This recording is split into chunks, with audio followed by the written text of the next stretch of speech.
श्रीगुरुभ्यो नमः। हरिः ओम्।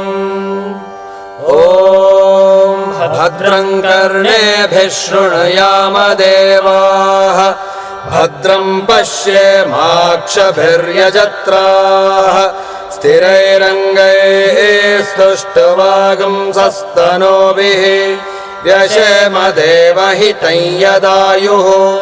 स्वस्ति न इन्द्रो वृद्धश्रवाः, स्वस्ति नः पूषा विश्ववेदाः, स्वस्ति नस्तार्क्ष्यो अरिष्टनेमिः, स्वस्ति नो बृहस्पतिर्दधातु। ॐ शान्तिः शान्तिः शान्तिः। ॐ लं नमस्ते गणपतये, त्वमेव प्रत्यक्षं तत्त्वमसि, त्वमेव केवलं कर्तासि, त्वमेव केवलं धर्तासि, त्वमेव केवलं हर्तासि, त्वमेव सर्वं खल्विदं ब्रह्मासि, त्वं साक्षादात्मासि नित्यं। ऋतं वच्मि सत्यं वच्मि, अवत्वं माम् अवभक्तारम् अवश्रोतारम् अवधातारम् अवधातारम् अवानोचानमवशिष्यम् अवपश्चात्तात् अवपुरस्तात् अवोत्तरात्तात् अवदक्षिणात्तात् अवचोर्ध्वात्तात् अवाधरात्तात्। सर्वतो मां पाहि पाहि समन्तात्। त्वं वाङ्मयस्त्वं चिन्मयः, त्वमानन्दमयस्त्वं ब्रह्ममयः, त्वं सच्चिदानन्दाद्वितीयोऽसि, त्वं प्रत्यक्षं ब्रह्मासि, त्वं ज्ञानमयो विज्ञानमयोऽसि। सर्वं जगदिदं त्वत्तो जायते, सर्वं जगदिदं त्वत्तस्तिष्ठति, सर्वं जगदिदं त्वयि लयमेष्यति, सर्वं जगदिदं त्वयि प्रत्येति।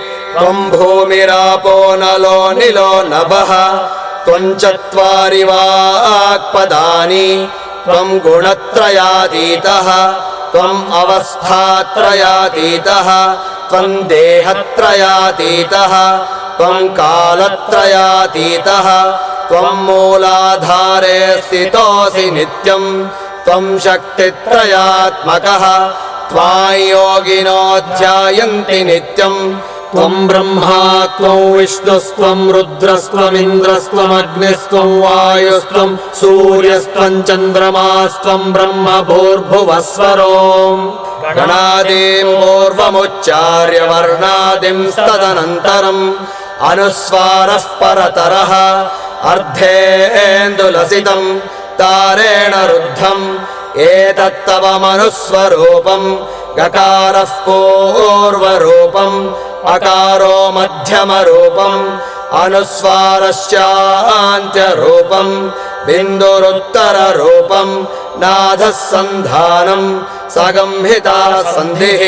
सैषा गणेश विद्या गणकर्षिः निसृद्गायत्री छन्दः श्रीमहागणपतिर्देवता। ॐ गं गणपतये नमः। एकदन्ताय विद्महे वक्रतुण्डाय धीमहि तन्नो दन्ती प्रचोदयात्। एकदन्तं चतुर्हस्तं पाशमङ्कुशधारिणं रदं च वरदं हस्तैर्बिभ्राणं मूषकध्वजं रक्तलम्बोदरं शूर्पकर्णकं रक्तवाससं रक्तगन्धानुलिप्ताङ्गं रक्तपुष्पैः सुपूजितं भक्तानुकम्पिनं देवं जगत्कारणमच्युतम्। आविर्भूतं च सृष्ट्यादौ प्रकृतेः पुरुषात् परम् एवं ध्यायति यो नित्यं स योगी योगिनां वरः नमो व्रातपतये नमो गणपतये नमः प्रमथपतये नमस्ते सुलम्बोदरायैकदन्ताय विघ्नविनाशिने शिवसुताय श्रीवरदमूर्तये नमो नमः एतद् सर्वशीर्षं योधीते स ब्रह्म भूयाय कल्पते स सर्वविघ्नैर्न बाध्यते स सर्वत्र सुखमेदते स पञ्चमहापापात् प्रमुच्यते सायमधीयानो दिवसकृतं पापन्नाशयति प्रातरधीयानो रात्रिकृतं पापन्नाशयति सायं प्रातः प्रयुञ्जानो पापो भवति सर्वत्राधीयानोपविघ्नो